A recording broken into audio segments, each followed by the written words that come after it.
Magandang araw po.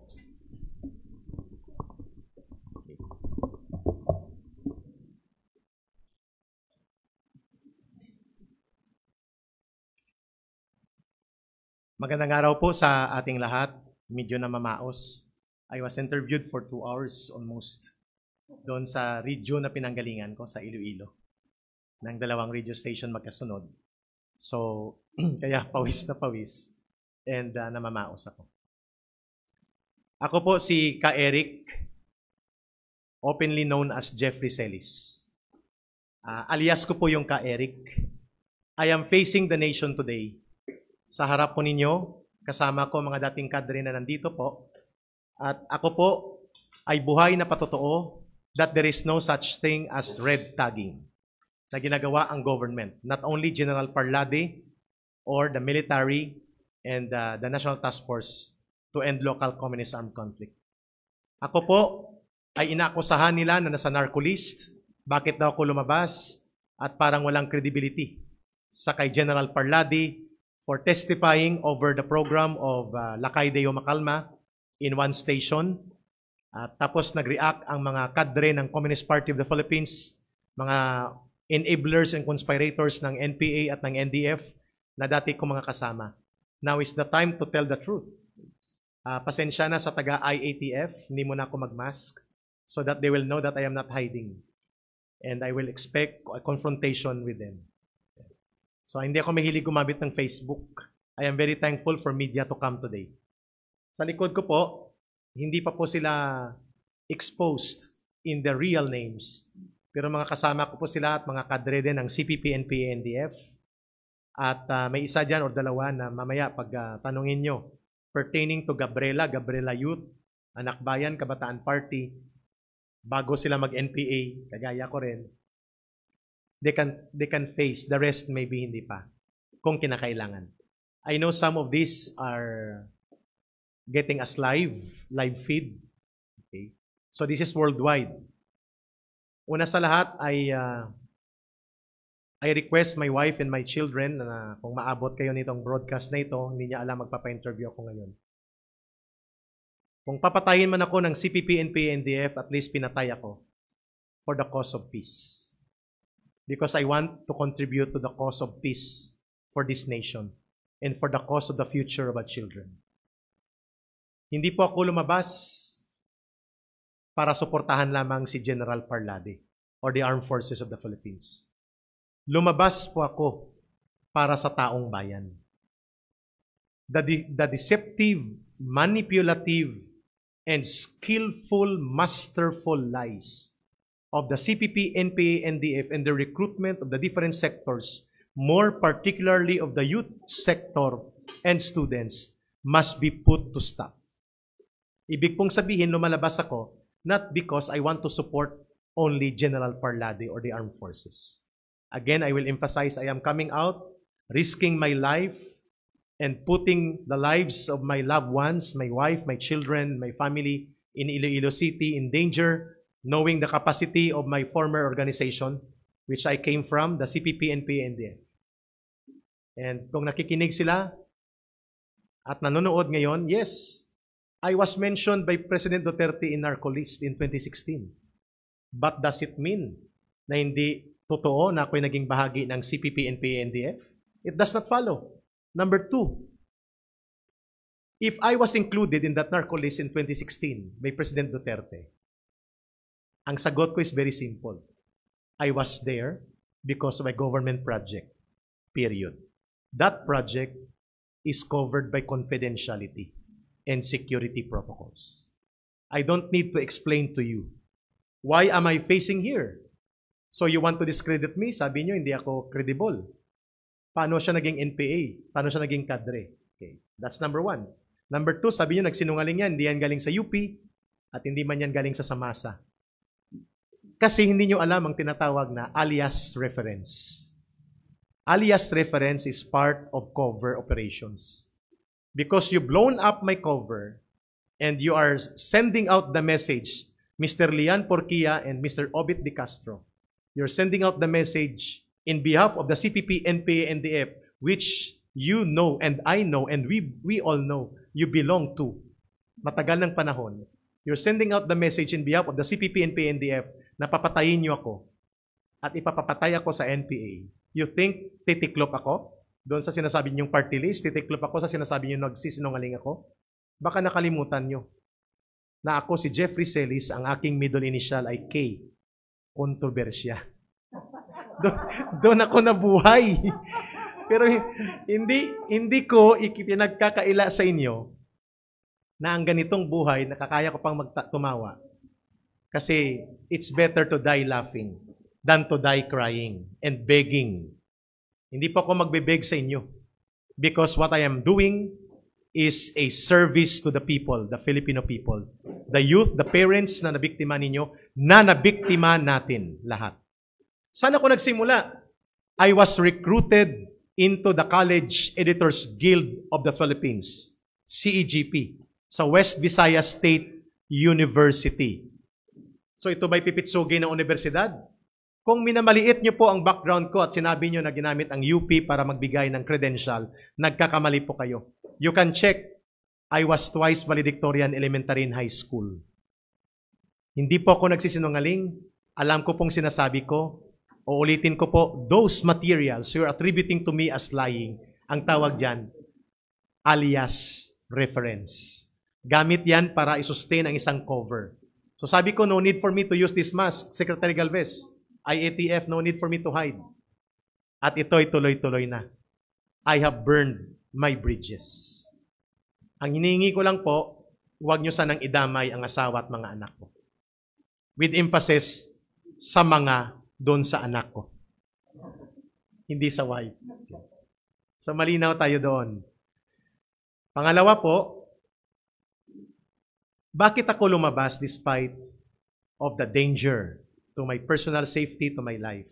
Kasi kailangang matigil na ang recruitment sa kabataan. Matigil na ang pagwasak sa mga pamilya. Matigil na ang walang saysay na pagpatay at mga madugong pamamaraan ng pag-advocate ng ideolohiyang itinakwil na sa buong daigdig. Ang Marxismo, Leninismo at Maoismo ay mga library references ito sa Europe. Hindi ito ginagamit para baguhin ang lipunan. Itinakwil na ito ng Soviet Union, ng Russia, ng China, ng Vietnam, ng Cuba, even the North Korea. And yet, ang paniniwala ng CPP and PNDF, ang solusyon sa ating bayan ay maitayo ang sistemang komunismo at ang sistemang yan magsisimula sa recruitment sa Gabriela, Anak Bayan, LFS, ACT Teachers, ACT, LFS, Kabataan, Anak Pawis, Bayan Muna, mga 23 to 24 mass organizations yan. Hindi ko lang nadala ang presentation. Maybe during the Senate, we will give the presentation ng mga organizations na ito. So I am talking from the basis of direct experience. I am talking on the basis that I am on process of executing my affidavit and sworn statement. Panunumpaan ko ito ng dugo at buhay kung kinakailangan. Yes.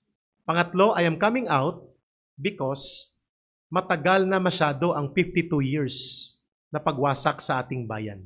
We are bleeding 100 billion pesos every year para punduhan lang ang internal security operations at ang counterinsurgency operations. Pero ang hindi na-address, hindi lamang ang CPP and PNDF sa kanayunan, sa red area, sa armado. Ang hindi na-address, itong pag-infiltrate ng schools, pagre-recruit ng mga senior high school, pagkawala ng kabataan mula sa FEU, pagkawala ng kabataan mula sa PUP, sa Santo Tomas, umiiyak ang mga nanay, kagaya ng nanay kung umiiyak at mga nanay namin nang ma-recruit kami. We're turning only 18 years old at time nang ma-recruit kami ng mga kadre ng CPP and PNDF. Nagsimula kami lahat sa legal na organisasyon. Quote-unquote. Kasi hindi yan purely legal. Akala mo lang legal muna. Kasi 3 months, 4 months thereafter, i-recruit ka sa underground organization. Kabataang Makabayan. KM. KM, kung ikaw ay youth and student sector. LFS, CGP, Anak Bayan, Student Christian Movement of the Philippines, NUSP, and then other organizations being infiltrated all over the country. Ito ang recruitment. They do not start right away into the underground. You start from the above ground. anti-tuition fee increase, anti-dorm fees, lahat ng issue, including pakikialam sa issue ng mga manggagawa, welga, lahat. These are advocacies. These are legitimate, valid issues that demand correct, proper, and timely responses from the government to resolve. Yes. But it does not mean na ibabagsak mong gobyerno kung hindi na-solve ka agad. It does not mean papatay ka ng kapwa Pilipino, mag-aarmas ka, magbubomba ka, mga ambush ka ng pulis, papatay ka ng sundalo na may nawawalan din ng mga tatay at mga pamilyang nang umiiyak, kagaya din namin pag namatay kami sa labanan. And yet, ang aming mga leaders, kagaya nila dyan, nila Teddy Casino, Carol Araulio, at nila Obet de Castro, tumanda ka na, Noy. Nagkalumot ka na sa syudad, ayaw mo rin mag-NPA, tapos pa post-post ka pa. At tinatakot mo ako ng narcolist. Di ba't hindi ka nalang nag-NPA? Napaka-ipokrito mo naman. Ilang kabataan ang nirecruit mo? Napaka-ipokrito mo para sabihin mo na ikaw ay aktivista lamang. Excuse me, mga anak nyo ba nirecruit nyo? Oh, di ba? Saan ang mga anak nyo? Now, kaming babalikan nyo. If indeed you are not part of the CPP, NPA, NDF as you profess into high heavens that you are not part of it, if you are not involved in the operations, recruitment by way of conspiracy or direct activities to the CPP, NPA, NDF using the above ground organizations that you lead, if you profess na hindi kayo kasama ng CPP, NPA, NDF and you do not do underground movement operations, then come out in the open today and condemn CPP, NPA, NDF for all the destruction and for all the killings and terrorism and for all the bloodshed it has brought to the country. Come out in the open. Condemn. Bakit? Bakit ka nagpipigil? Ikinahihiya mong ikondina ang mga karahasang pumapatay ng kabataan at nagwawasak ng pamilya? Ikinakahiya nyo ang pag-condemn sa isang organisasyon na CPP, NPA, NDF na gumagamit ng panlilinlang sa recruitment only to find out later on ang mga kabataan na nare-recruit na mamatay sa mga battle zone sa CPP, NPA, NDF, guerrilla zone and guerrilla base. Ikinahihiya nyong gawin yan? Ikinahihiya nyong kondinahin ang pagpatay kina Dato Jomar Bocales, ang pagpatay sa mga inosenteng mga IP leaders na ang kasalanan ay nakipagtulungan sa gobyerno para dalhin ang kasaganaan, kapayapaan at mga proyekto sa lugar ng mga indigenous people sa Mindanao, and yet pinapatay ng CPP, NPA, NDF in cold blood, in public eye, even at the face of their children and their wives, and yet you cannot condemn? Ako ang kukondinahin nyo, kami? Ang i-ostracize nyo? Kami bang kalaban nyo? Para kanino kayo? Kami bang kalaban nyo? Yung mga nare-rape na mga kasama. Sa Samar ngayon, 2. O mga, may nandito rin mamaya. Kung kaya, wag ko man nang ituro kung saan yan. Baka hindi, it's very sensitive. Hindi ko alam kung pwedeng talakayin dito kaagad. Yes. Kinundina nyo ba ang 3,000 plus na pinatay ng mga dati nating kasama? Kinundina nyo? Para ipanawagan na tama na CPP, NPA, NDF, nadadamay kami sa inyo. Itigil nyo ng pag-ambush sa mga inosenteng sibilyan, itigil nyo ng pagpatay, itigil nyo na ang paghuthut ng pondo sa pangungutong ng CPP, NPA, NDF sa Globe, sa Smart, sa mga kontraktor na malalaki. Kinukondina nyo ito? Do you condemn them? Oh, bakit ayaw nyong gawin? Pangalawa, kung yun pala na ayaw yun ng red tagging, quote-unquote, which is your own invention, our own invention when we were there, bakit hindi kayo sumama sa government? Makipagtulungan sa efforts ng government. Not to leak the A of the government, but to support good initiatives of the government. To transform and reform the government by delivering good services, good governance, and serving the people away from violence, away from creating orphans and widows and widowers. Diba? Malinaw, ibang agenda nyo. Galit kayo sa akin, galit kayo sa amin dahil lumabas kami. Speaker Lord Alan Velasco, I request and we request, let's suspend the rules in Congress. We will face them, face to face, without parliamentary restrictions. And let us speak before the nation through your Congress, through our Congress. It's not their Congress, after all. Nandyan lang sila para kumuha ng pondo, sweldo, access sa proyekto at makapagpropaganda, makapag-submit ng resolution, pahirapan ang budget ng military, ng police, ng PCOO, lahat ng government agencies that support the national initiative to bring on the whole of nation and whole of government participation to put a decisive end to communist insurgency. Lahat ng government agencies, pinapahirapan nila sa budget hearing. And because of that, nagagamit nila ang objective na yan. Infiltrate Congress by sabotaging and creating wedge and rift within Congress and all politicians and get the funds. Hindi ko alam kung tama ako, Speaker Velasco, sir. Every congressman, congresswoman, tumatanggap yan ng 68 million na budget every year. That's not PDAF. It is a budget for your consultants, office, sahod, at iba pa. You can just imagine, mga kababayan ko, you can just imagine why the President right now is so serious to put an end. Saan ka nakakita? Only in the Philippines na ang mga Communist Party kadre na nagkukunwari at nagsisinungaling na nakaupo sa loob ng Kongreso, 6 sila. Pangangalanan ko isa-isa. Si Gaiti, si Kulyamat, si Sarati, si Ilago, si Brosas. Sinong hindi nakasama? Si Castro. Oh. Lahat sila miyembro at pinuno ng Communist Party in their own organizations where they belong. Siguro hindi ko yung isa-isahin, mahaba kasi yun. Bibigyan ko yun ng pagkakataon na magtanong. Pero, dinideny nila ito. And yet, they cannot condemn the CPP and PNDF. You can imagine 408 million pesos. 6 eh. Tama bang math ko? 68 million times 6. Diba? It's around 400 million. At walang ibang ginawa itong 6 na ito. Simula 2001 pa, ang mga party list na ito na kinreate namin sa CPP, they are all for the overthrow of the government. And yet, we are paying them inside Congress to do nothing but to attack, malign, and subvert the authority of the government and bastardize the democratic institutions like Congress that we have. Malinaw kung bakit kami lumalabas. Papatayin ba kami? Opo, papatayin kami kaya sila nakatakip ang mga muka. Kasi may mga pamilya pa sila. Ako may pamilya din pero hindi pa sila handa. Ako pinangalanan na. Do I have a choice? Wala na. This is going to be war. War of information, war of decision for standing up for truth, and war to side with the people. Matagal na panahon na nabubuhay ang ating bansa, ang ating bayan, ang ating mamamayan sa takot dahil papatayin ka ng NPA. Pag media ka nga na parang malapit ka sa military, wawarningan ka.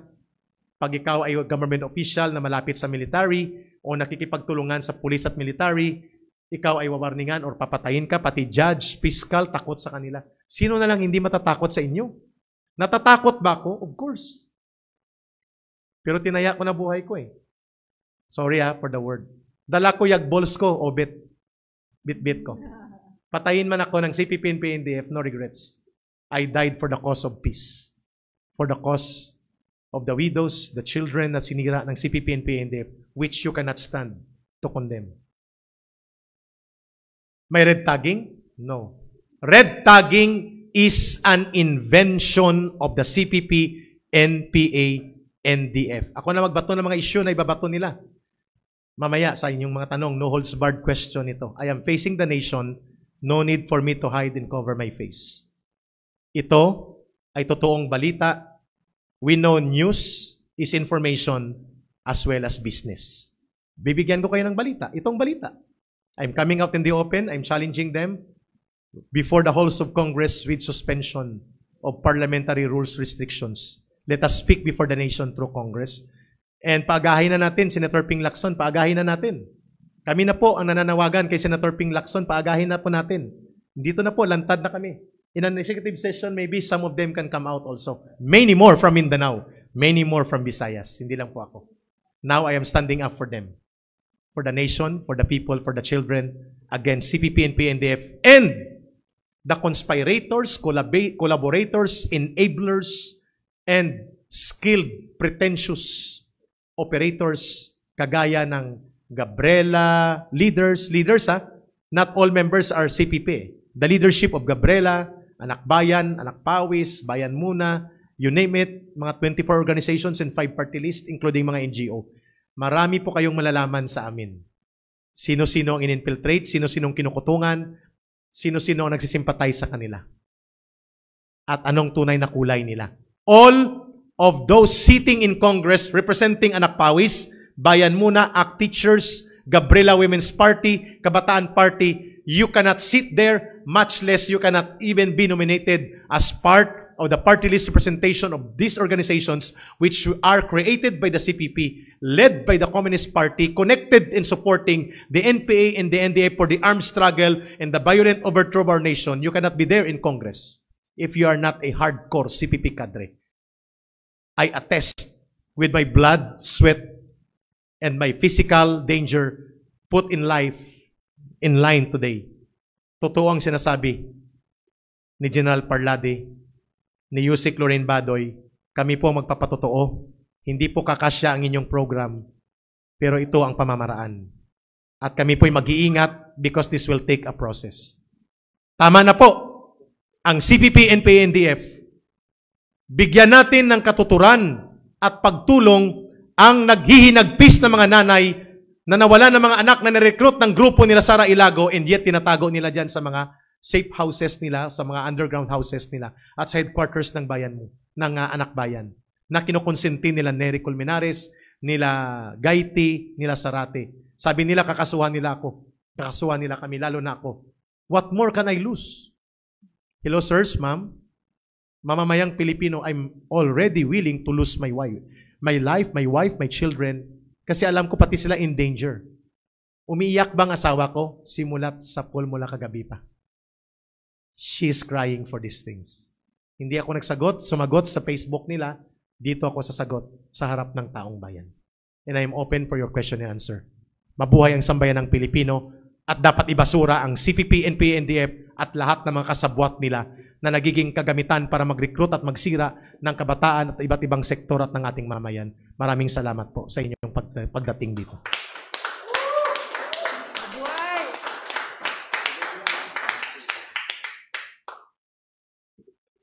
I'm willing po to answer questions. No holds barred. Sabi ko nga kanina, I have been interviewed for 2 hours already. No holds barred. Lahat. Yeah. So, we can take our questions now, sir. Yeah. Thank and you, ma'am. Yeah.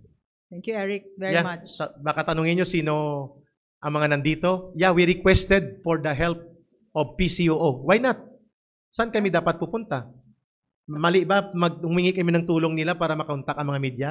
Wala man kami contact sa media. So mali ba? Hindi man sila nagsasalita. Kami man na magsasalita taharap.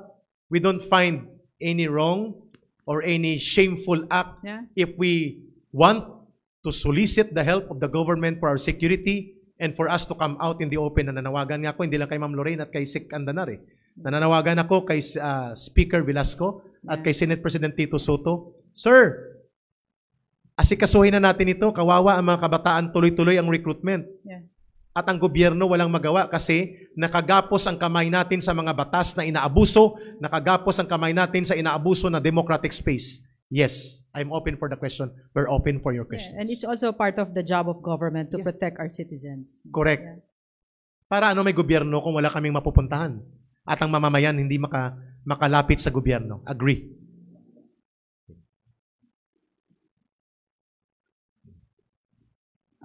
Good afternoon po, everyone. This is Mea Estrada from PCOO. So, sir, can you testify or reveal crucial information on the connection of each Makabayan block member to the CPP-NPA? Okay. Para hindi lumabas na sweeping statement. Depende kung anong matake nyo. For example, Makabayan Block is a political party created by the Communist Party of the Philippines. If you can remember, naibasura po ang Republic Act 1700 or the Anti-Subversion Law, kung saan po ipinagbabawal ang membership sa mga underground organizations that advocate for armed struggle, violence, and overthrow of the government. In the absence of 1700, hindi po nagpaligal ang CPP, NPA, NDF. Ulitin ko, hindi po nagpaligal ang CPP, NPA, NDF. Nanatili siyang may armado, may private armed group siya, yung NPA niya, nanatili siya sa karahasan, at nanatili siya sa pagsira at pagpatay ng ating bayan at mga mamamayan. Ang nagligal po, yung kanyang mga party list na kinreate. Bayan Muna ang una, 2001. So Bayan Muna was created after the ERAP Resign movement. So after the ERAP Resign movement, sikat na sikat noon ang bayan, kaya they were able to capitalize on that. Pero ang nanalo nung 2001, hindi bayan muna ang nag-number 1. Ang nag-number 1 ay mamamayan ayaw sa droga. Si Richard Gomez. Ang nagpetisyon para hindi makaupo si Richard Gomez at hindi siya manalo at hindi siya maka-assume, kami din sa CPP using the party list namin na bayan muna. Kaya nag-number 1 ang bayan muna. Dalit Crispin Beltran sa Torocampo and Lisa Masa nakaupo. So from 2001, nagtuloy-tuloy ang pagbubuo ng mga party list. Naging racket extortion operation ito. At the same time, naging malaking pamamaraan para ang pondo ng gobyerno ay magamit effectively at mga programs nito sa pag-advance ng agenda nila. So anong koneksyon nila lahat? Like GAITI. Si GAITI ay membro yan ng National Government Employees Bureau. Ang trabaho niyan, that is a CPP unit under the National Organizations Department, NOD. Ang trabaho niyan, mag-recruit ng mga empleyado mula sa DSWD, DOH, mula sa DAR, Department of Agriculture, NFA, NHA, at marami pa. Ang kanyang bihikulo ay Courage. At ang kanyang underground ay MKP, Makabayang Kawaning Pilipino. Alam ni Gaiti yan? Alam niya. Si Gaiti ba ay CPP kadre? Yes. He is also enabler and conspirator sa nangyayaring ginagawa ng NPA at ng NDF ng mga karahasan? Yes. Tama. Si Sarate ay known na sa Mindanao ay bahagi ito ng Urban Party Committee ng CPP sa Mindanao. At dito, bahagi ito ng National Party Group ng CPP na nagpapatakbo ng party list. So si Sarate ay hindi lang simpleng abogado. O kakasuhan niya ako? Sige. At ako po ay nananawagan ngayon sa mga volunteer lawyers to prepare. Kay kakasuhan nila ako nito. Yes. They will accuse me. And they will file cases against me. Expected na yon. Pero, ang sasabihin ko lang, you cannot erase the truth na kayo ay bahagi ng CPP, NPA, NDF, lalo na ng Communist Party of the Philippines. Si Sarate yon sa Mindanao galing. So si CPP din. Si Brosas. Si Brosas ay bahagi ng National Women's Bureau. Kasi siya ang nagre-recruit at tagapamuno ng CPP sa pagpapatakbo ng Gabriela at Gabriela Youth at mga organization sa ilalim nito. That was the purpose of General Parlade for giving unsolicited advice to Angel Locsin, to Lisa Soberano, and even to Tatiana Gray. Not to harass or threaten them, but for them to understand that Gabriela Youth, ay instrumentality ito ng CPP, NPA, NDF para sa legal operations to recruit people later on pa isa-isa papunta sa underground. One proof, yung namatay sa Palawan, I think 1 month ago, si RJ Manalo, Gabriela Youth sa Los Baños, UP.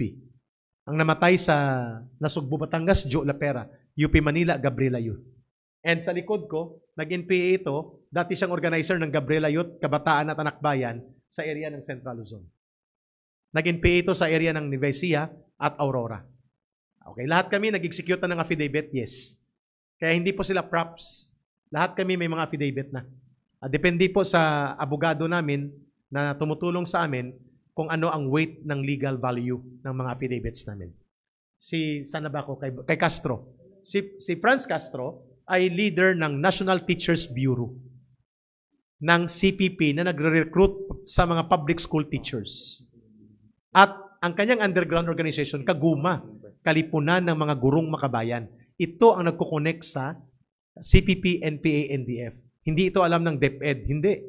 And you can imagine, sa aming mga mamamayan, we have around 800,000 public school teachers, elementary and high school.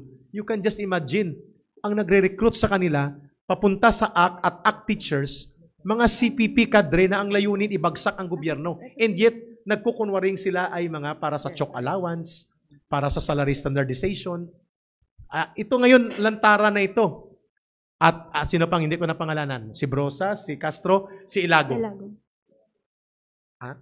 Si Colyamat, ipahuli natin. Si Ilago, member yan ng National Youth and Students Bureau. Ang trabaho niyan, mag-recruit at infiltrate sa hanay ng kabataan at estudyante, student council at iba pa. At marami pang mga sektor ng kabataan. Sa likod ko, nakamiting niya si Sara Ilago when she was still part of NUSP. At ang meeting na yon ay underground meeting sa Central Luzon. Consultation for election. See? So, Alam ko ito kasi yan ang pinagdaanan ko for almost 18 years sa kanila. Yan ang pinagdaanan ng buhay ko. Kaya nothing to hide. Mas maganda nga, ika nga ni Chris Aquino, ang kanyang buhay ay lantad sa publiko. It's better for me to go out and live the life that I am doing and going to take, even though it will mean a death sentence for me. Wala nang choice eh. For how long tayong ganito? Si Kulyamat bang panghuli? Yeah, si Kulyamat ang panghuli. Si Kulyamat ay galing din sa Mindanao, Northeastern Mindanao. Urban Party Committee din siya doon. At siya ay member din ng CPP. You can imagine Kulyamat, katribo niya si Dato Jomar Bocales na pinatay ng NPA 2 weeks, 3 weeks ago sa Surigao area. And yet, not a single word of condemnation coming from her. Katribo niya manubo. Why? Hindi man lang siya mag-condemn, even just for the tradition na katribo mong pinatay. Sana man lang nagsabi ka man lang, ma'am, na ako po'y nananawagan sa CPP, NPA, NDF, itigil nyo ng pagpatay na ito. Kung pwede ay ang mga katribo ko, pabayaan nyo na kung ano ang kanilang pipiliin. It appears Kulyamat and the rest are not only conspirators but willing and open enablers of the CPP, NPA, NDF. Ang problema, napakahina ng batas ng gobyerno natin. Without anti-subversion law, and hindi ganun kadali gamitin ang Anti-Terrorism Act, naiikutan nila ang batas, nabubutas nila ang batas, nagagamit nila ang batas, nakakapagkunwari sila because it is not very easy to file cases against them legally. The only way for the people to understand and for them to feel yung kanilang ginagawang pangluloko at panggagatong at panunulsol sa mamamayan at pagsira at pagwasak sa ating bayan is the way for us to come out. This way is the way that they should understand. Next question po. Sir, follow-up question. This is a very controversial issue po kasi. What is the connection of Angel Locsin's sister or aka Kaela to the New People's Army? ATE? Also known as Kaela, sir. Ka-Eric? Kaela. Kaela. Okay. Si Kaela, ito, pakinggan mo, Obet, hindi ka naman nag-NPA, bakit alam mo na wala ako sa NPA? Ikaw din, Lian Porquilla, sa Facebook nyo. I was deployed to the NPA National Operational Command in the last part of 2002 hanggang 2008. The rest, I work as project support to the effort of the government for peace and security. Yan ang katotohanan. So, si Ella Colmenares, na kapatid ni Miss Angel Locsin, ay nasa Polillo Island, Pamatdan, Barangay Pamatdan.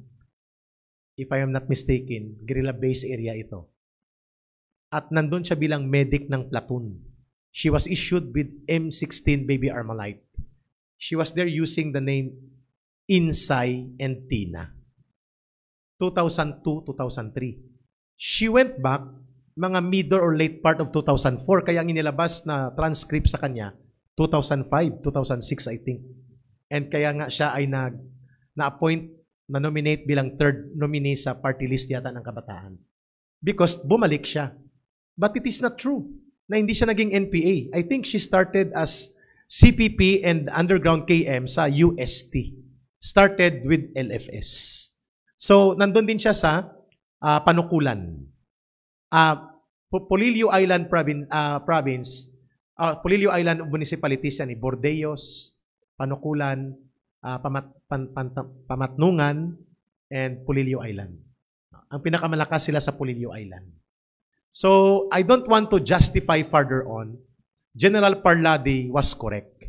Maybe he was only about confused on the date. Kasi matagal na yun eh. So, kami nakakaalam yan. Kasi nandun ang NPA National Operational Command, we were planning to raid the Municipal Police Station of Polillo at the same time of Bordeos. Pero in 2008, successfully na-raid po ang Panukulan Municipal Police Station. So, these are facts na hindi alam nila Obet at nila Lian unless you confirm that you are indeed part of the CPP, NPA, NDF and you are covering up for the CPP, NPA, NDF.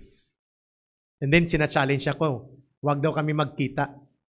Parang tinatakot niya pa ako kasi Proud na proud siya na may NPA sa likod niya. Sabi ko nga kanina, baka ang dapat kong sabihin sa iyo at sa inyo,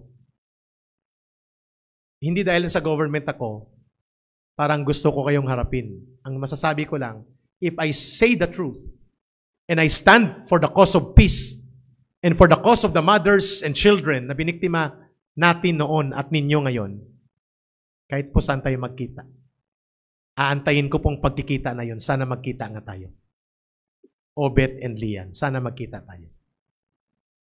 I wish we could meet. Any questions po?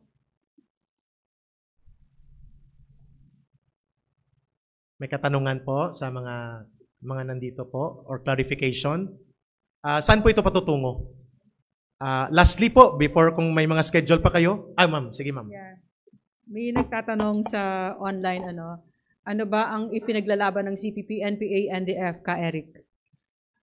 Ang ipinaglalaban ng CPP, NPA, NDF ay maging komunista ang ating bansa. Gagamitin nila ang karahasan at ideolohiyang naniniwala sa karahasan, ibabagsak nila ang gobyerno, papatay sila ng tao. That is the truth. Alam ito nila Tina Palabay ng karapatan, alam ito ng mga binanggit ko mga personalidad. Yes, kasi doon kami galing. So, ang kanilang ipinaglalaban ay hindi ang kagalingan at karapatan at ang kapayapaan ng ating bayan. Ang kanilang ipinaglalaban ang ideolohiyang itinakwil at ibinasura na yung ideolohiyang Marxismo, Leninismo at Maoismo. Sige nga, if you're not fighting for Marxism, Leninism and Maoism, say it to the public that you are debunking and junking and calling on the people not to believe in Marxism, Leninism and Maoism kasi ito ay nagbubunga ng pagpatay, karahasan, pagwasak ng ating bayan at patungo tayo sa walang katapusang madugo na mga labanan. Sige nga, gawin nyo yan. Including pag-debunk at pag-reject at pag-condemn sa CPP, NPA, NDF. These things will be, tapos ito lahat. Lumabas lang sila at i-condemn nila ang CPP, NPA, NDF and they declare before the people na tutulong sila sa gobyerno para magkaroon ng totoong good governance at tunay na kapayapaan at ibabasura at itatakwil ng mamamayan kasama sila ang CPP, NPA, NDF for all its terrorism. Then tapos na ito. No need. No need for us to come out. Tapos. Pwede mong ipaliwanag na kung bakit sila hindi naguguluhan sa mga batang namatay, hindi sila nakokonsensya. Pwedeng pakipaliwanag sa amin dahil hindi namin maintindihan yon. Tama po. Kung doon ka po sa CPP, NPA, NDF, sa mga kababayan po namin, sa mga nanay, sa mga anak na nakikinig, para po kayong kabayo na nakatakip ang mukha mo. Ito lang dapat ang tingin mo. Hindi ka pwedeng gumanon. So everything that the party says, everything that the party na itinuro sa iyo, na ito'y bahagi ng digma, natural na may namamatay, natural na may karahasan, natural na mag-alsa at pumatay ang mga magsasaka, mag-armas at patayin ang mga Panginoong may lupa, hasindero, borgesya, komprador, malalaking politiko, lahat ng mga nangaapi sa uring anak pawis, papatayin natin. Kapag nasa CPP, NPA, NDF, kakagaya ng mga nagkukunwari dyan na hindi CPP, NPA, NDF, na gamit ang bayan muna at mga Gabriela organization na pinamumunuan nila, ganito sila mag-isip. One track.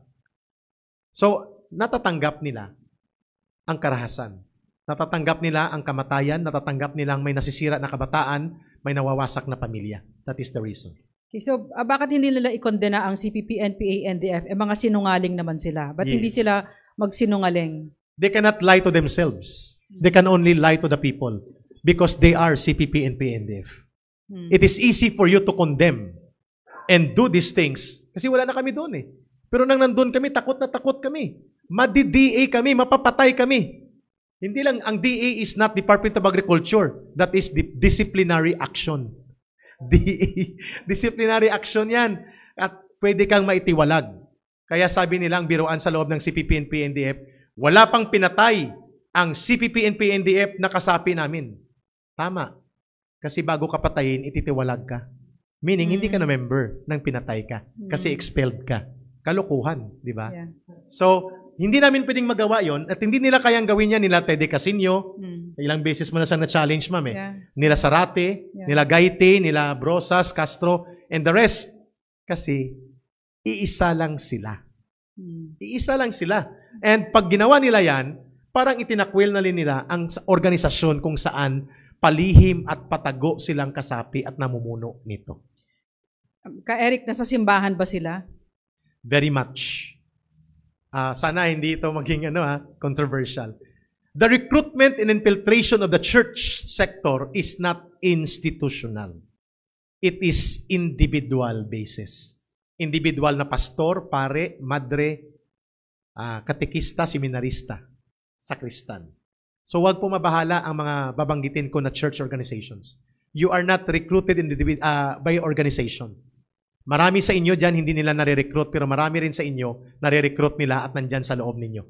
Like Iglesia Filipina Independiente, United Church of Christ in the Philippines, Convention of Philippine Baptist Churches, Roman Catholic Church, ang kanilang mga social action centers.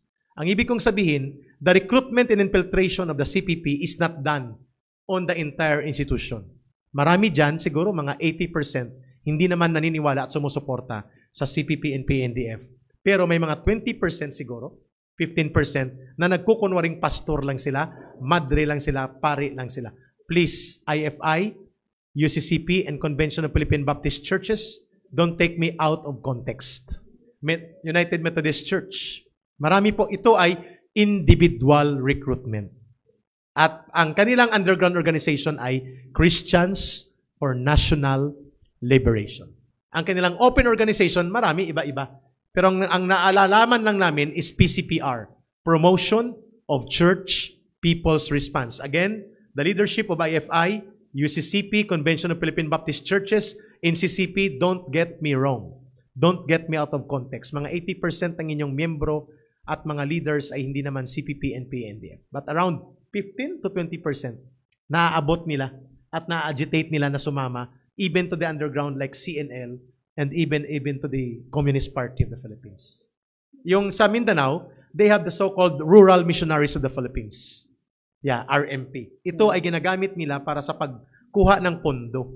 Kasi ang NGO work will become palatable to the people kapag may payong ng simbahan o ng human rights.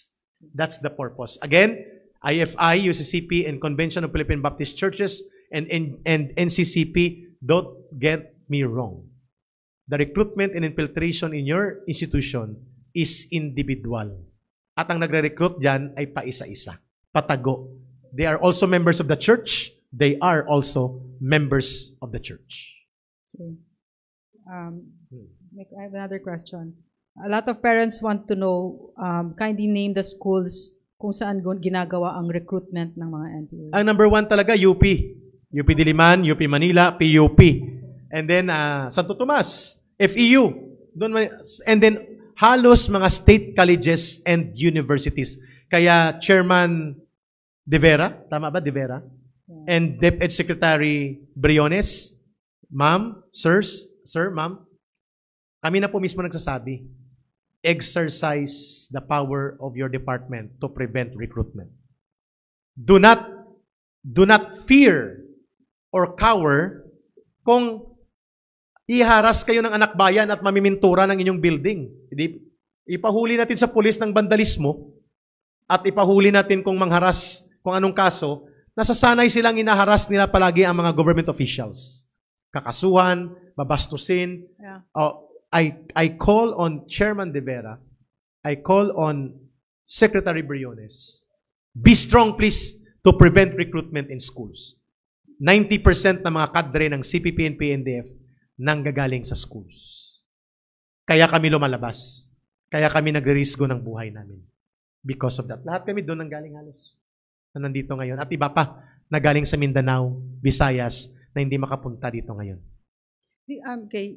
Eric, how do you explain somebody like Sister John Manansan?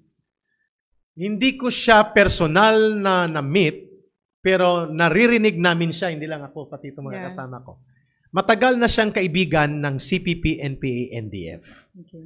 I cannot confirm if she is member of the CPP, NPA, NDF, but what I can confirm, she is cavorting with CPP, NPA, NDF cadre. And she is knowledgeable of those people coming to her. Yes. Kagaya din ang ginagawa nila ngayon sa movement against tyranny. Yan dati ang dating tinatawag na ERAP Resign Movement.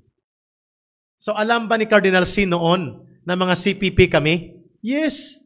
Pero nagsabi ni Cardinal Sin, I don't care. Because hindi man maniniwala ang simbahan sa komunismo. But sa tactical issues on corruption, pwede. So, alam na kung ano sila. Pero, ang problema, dahil nakakapagkunwari sila, nakakapagkunwari kami noon, we can be able to recruit people into the underground. Doon ang problema. Sa underground movement. So, kung wala na po, ang final kong panawagan, last na po ito, dapat po mag-resign na si Colyamat, Gaiti, Ilago, Castro, Brosas, and Sarate. Dapat mag-resign na po sila kasi sila po ay nag-aabuso sa pundo ng bayan.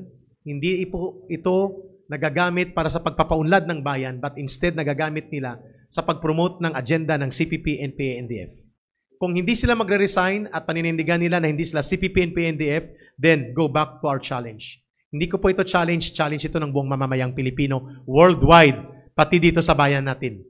Then you condemn and reject CPP, NPA, NDF for all their crimes, terrorism, and for all the bloodshed and destruction that they brought to our nation. And pledge your loyalty to the institution of government, your loyalty to the constitution of the government because you are in Congress, and pledge your loyalty to support all efforts of the government pertaining to bringing peace and security and ending the local communist armed conflict. If you cannot do that, then matik na. Alam na kung ano kayo. Maraming salamat po.